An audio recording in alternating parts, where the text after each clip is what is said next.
날마다 주님과 함께 겸손한 자에게 주시는 은혜. 야고보서 4장 6절 말씀. 그러나 더욱 큰 은혜를 주시나니 그러므로 일렀으되 하나님이 교만한 자를 물리치시고 겸손한 자에게 은혜를 주신다 하였느니라. 아멘. 야고보서 4장 6절의 본문의 말씀을 중심으로 은혜를 나누고자 합니다. 그러나 더욱 큰 은혜를 주시나니 그러므로 일렀으되 하나님이 교만한 자를 물리치시고 겸손한 자에게 은혜를 주신다 하였느니라 라고 말씀하셨습니다. 우리가 성경을 읽어보면 하나님이 이토록 우리에게 이 우주 안에서 얻을 수 없는 은혜, 지구 안에서 생산되지 않는 은혜, 하나님에게서만 오는 항구적이고 영구적인 은혜입니다. 이런 은혜를 주고자 하시는 것입니다. 은혜란 말은 내가 수고해서 얻는 것이 아닙니다. 노력해서 얻는 것이 아닙니다. 값없이 얻는 것입니다. 우리가 구원이라는 어마어마한 은혜, 우리는 노력하지 않았습니다. 하나님이 노력하셨습니다. 아들을 보냈습니다. 십자가에 못 박아 죄와 사망과 지옥에서 구원하신 그 엄청난 사건은 하나님이 자원해서 일하신 것입니다. 또 아들이 자원해서 일하셔서 자기 목숨을 우리에게 대속물로 주어서 우리 영혼을 죄와 사망과 지옥에서 구원했습니다. 구원주 앞에 내가 죄인이요 하고 무릎을 꿇고 회개하며 살기를 바란다는 것은 겸손한 태도입니다. 그러나 하나님을 무시하거나 하나님이 구원의 은혜 주시는 거 마땅하지 않냐? 하나님 우리에게 1만 가지 은혜 주시는 거 마땅하지 않냐? 아버지이기 때문에 그렇지 않냐?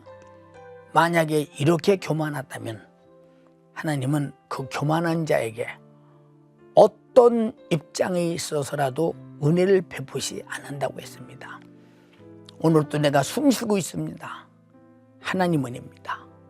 오늘도 눈으로 보고 있습니다. 하나님의 은혜입니다. 내가 귀로 듣고 있습니다. 하나님의 은혜입니다. 내가 생각하고 있습니다. 하나님의 은혜입니다. 사지벽 제가 멀쩡하니 건강합니다. 하나님의 은혜입니다. 오늘도 하나님의 은혜로 살아갑니다. 저 태양의 에너지 하나님의 은혜입니다. 우리가 먹고 있는 물 하나님의 은혜입니다. 양식도 하나님의 은혜입니다. 내 육체도 창조하신 하나님이 만들어 주셨으니 하나님의 은혜입니다.